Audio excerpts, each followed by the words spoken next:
Everyone, welcome back to my YouTube channel. जैसा कि आप लोगों को याद होगा, हम लोग दिल्ली सल्तनत के इतिहास के बारे में बात कर रहे थे। इसमें हम लोगों ने अभी तक दिल्ली सल्तनत के 5 जो प्रमुख वंश थे उनके बारे में डिटेल में बात कर ली थी। उनमें कौन कौन से प्रमुख शासक हुए हैं उनके बारे में भी हमने बात कर ली थी। आज की वीडियो में हम लोग दिल्ली सल्तनत में किस तरीके का प्रशासन था, यानी कि किस तरीके का गवर्नमेंट स्ट्रक्चर था, उसके बारे में बात करेंगे। लेकिन इसके पहले अगर आप लोग मेरे वीडियो पे नए हैं तो प्लीज़ मेरे चैनल को सब्सक्राइब कीजिएगा, जिससे कि इसी तरीके के वीडियो आप लोगों को मिलते रहें। इसके अलावा अगर आप लोग एंशिएंट हिस्ट्री का भी सिलेबस देखना चाहते हैं तो मैंने पूरा करवा दिया है, उसका लिंक आप लोगों को डिस्क्रिप्शन बॉक्स में मिल जाएगा, आप लोग वहां से जाकर देख सकते हैं। चलिए हम लोग आज की वीडियो को शुरू कर लेते हैं।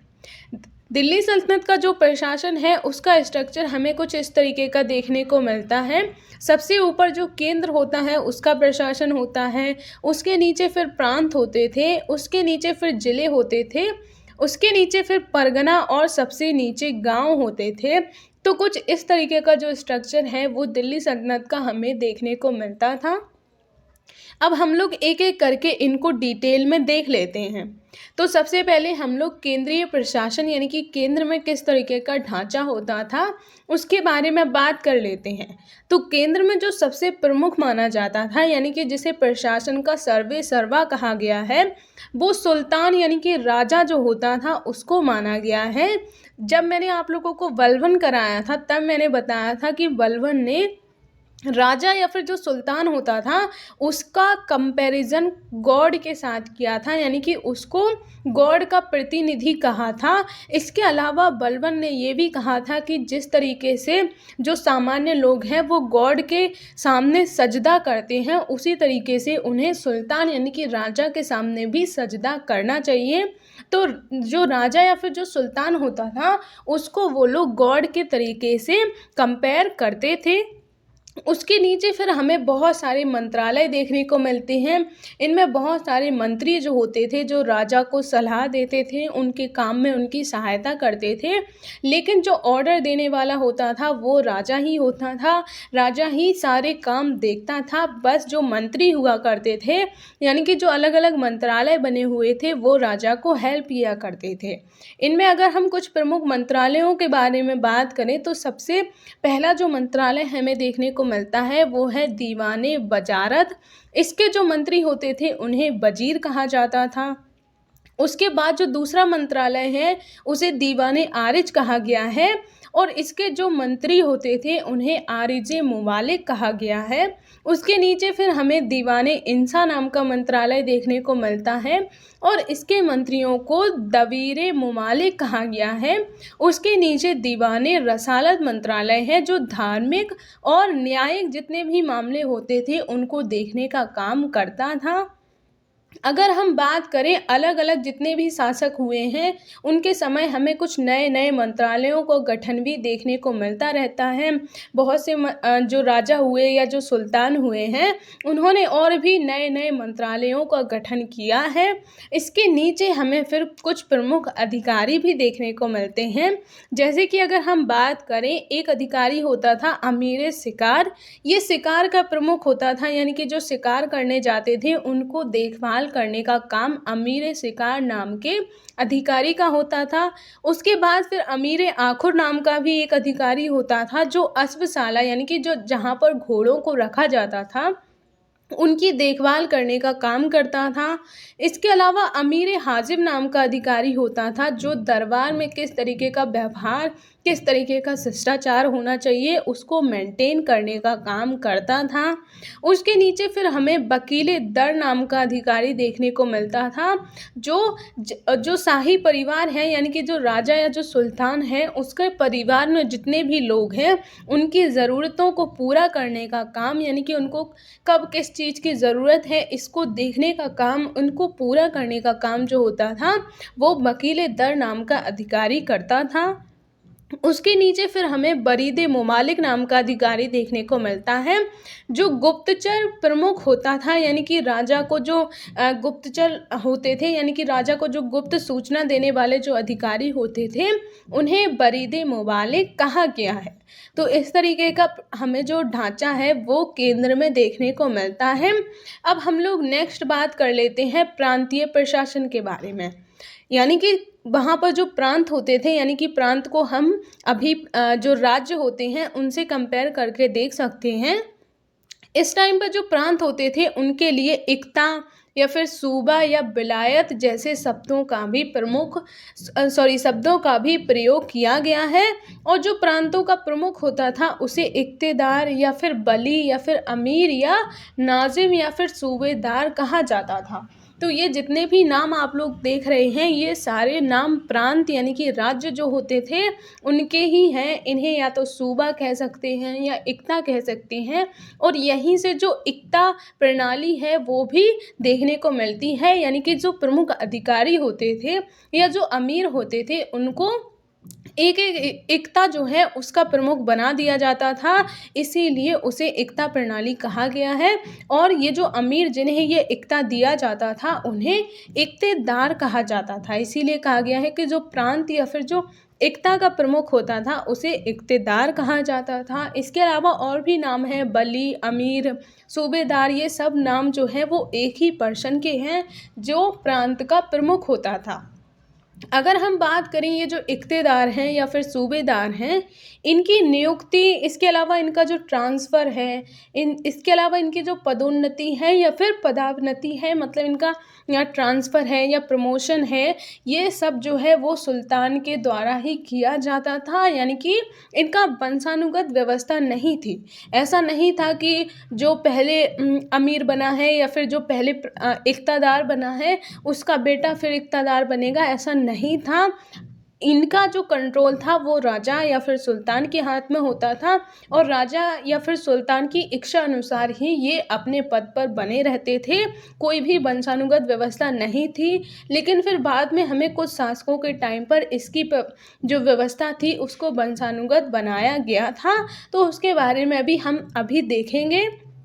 अगर हम बात करें ये जो इक्तेदार होते थे इनका दायित्व या फिर इनका जो काम होता था वो क्या होता था, तो इनका काम होता था कानून व्यवस्था को बनाकर रखना। इसके अलावा राजस्व या फिर जो टैक्स होता है उसकी वसूली करना। इसके अलावा जितने भी राज्य में या फिर जो उनका दिल्ली सल्तनत है उसमें कोई भी विद्रोह हो रहे हैं तो उनको दमन करना, उनको ख़त्म करने का काम भी इक्तेदार का ही होता था। इसके अलावा राजस्व में से ये लोग प्रांतीय खर्च को निकालकर जितना भी अधिशेष बचता था उसको केंद्र के पास भेज देते थे। यानी कि इनका काम क्या होता था कि जो भी प्रांत इन्हें दिया गया है, यानी कि इन्हें जो भी राज्य दिया गया है उसमें ये कानून व्यवस्था बनाकर रखें, वहाँ पर राजस्व या फिर टैक्स की वसूली करें। अगर वहाँ पर किसी भी तरीके का कोई विद्रोह हो रहा है तो उसका दमन करें। और फिर इन लोगों का काम होता था कि इन्होंने जितना भी टैक्स वसूल किया है उसमें से इनका जो प्रांत है उसमें कितना खर्च होगा वो ये लोग निकाल लें, बाकी का जो भी बच जाए वो ये लोग केंद्र के पास भेज देते थे। तो कुछ इस तरीके का इनका काम या फिर इनका दायित्व होता था। अगर हम बात करें इक्तेदार को सहयोग देने के लिए प्रांतीय स्तर पर भी दीवाने काजी जैसे अधिकारी भी हमें देखने को मिलते हैं। यानी कि हम कह सकते हैं कि अब पूरे प्रांत में इतने सारे काम करने हैं तो कोई भी इक्तेदार या फिर सूबेदार अकेला तो ये सब काम नहीं कर पाएगा, इसीलिए उसको हेल्प करने के लिए, उसको सहयोग देने के लिए प्रांत के स्तर पर भी बहुत सारे जो अधिकारी हैं उनको नियुक्त किया जाता था। इनमें से एक प्रमुख है दीवाने काजी नाम का जो अधिकारी है, वो मेन रूप से जो इक्तेदार है उसको सहयोग देता था। इसके अलावा अगर हम नेक्स्ट बात करें फिरोज शाह तुगलक के काल में जो अमीर या फिर जो इक्तेदार होते थे उनके पदों को वंशानुगत बना दिया गया था। जैसा कि मैंने अभी बताया कि स्टार्टिंग में इनका जो पद होता था वो वंशानुगत नहीं होता था।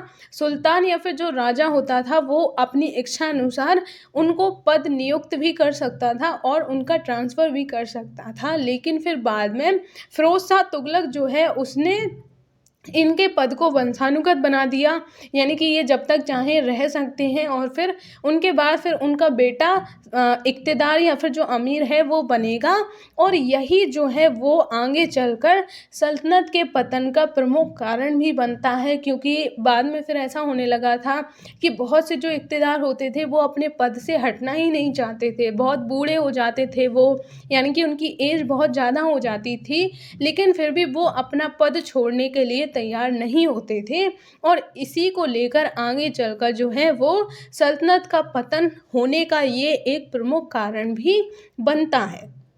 अब हम लोग नेक्स्ट बात कर लेते हैं जिला प्रशासन के बारे में। अगर हम बात करें यहाँ पर जितने भी साक्ष्य मिले हैं इस टाइम पर, उनमें जिले के लिए सिख शब्द जो है उसका प्रयोग किया गया है। यानी कि इस टाइम जो जिला होते थे, यानी कि जो डिस्ट्रिक्ट होते थे, उनको डिस्ट्रिक्ट या जिला नहीं कहा जाता था, इनको सिख कहा जाता था। और अगर हम बात करें जिला स्तर पर, फौजदार, सिकदार, अमल गुजार जैसे जो अधिकारी हैं वो काम करते थे। यानी कि इनके बारे में हमें कुछ ज़्यादा जानकारी तो नहीं मिलती है, बस कुछ एक अधिकारी हैं उनका वर्णन हमें यहाँ पर देखने को मिल जाता है जो जिला के स्तर पर प्रशासन को संभालते थे। यानी कि हम कह सकते हैं कि जो जिला है वो भी तो प्रांत के अंदर ही आएगा ना, तो जो इक़्तिदार है वो ही वहाँ पर मेन हुआ करता था, और वो ही जिला स्तर पर छोटे छोटे अधिकारी नियुक्त कर देता होगा। तो उनमें से प्रमुख जो अधिकारी हैं वो, जैसा कि मैंने अभी बताया, फौजदार, सिकदार, अमल गुजार जैसे अधिकारी जो हैं वो जिले के प्रशासन को संभालते थे। अब हम लोग नेक्स्ट बात कर लेते हैं परगना और गांव के बारे में। परगना और गांव है, इनके बारे में अभी हमें कुछ ज़्यादा जानकारी नहीं मिलती है, क्योंकि ज़िले से नीचे जो है वो परगना नाम की इकाई होती थी।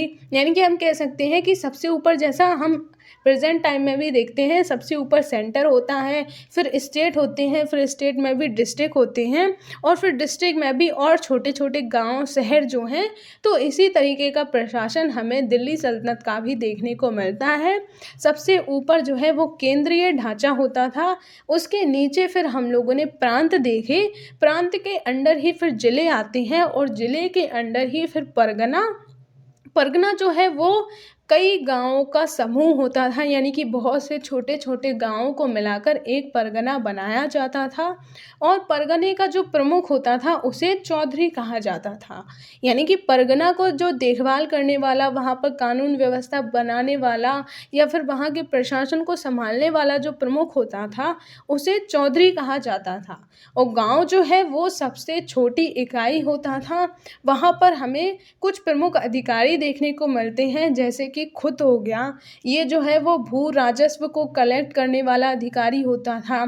इसी तरीके का मुकद्दम नाम का अधिकारी देखने को मिलता है, जो भूमिपति, या फिर हम इसे कह सकते हैं जिनके पास बहुत ज़्यादा भूमि है, उनको मुकद्दम कहा जाता था।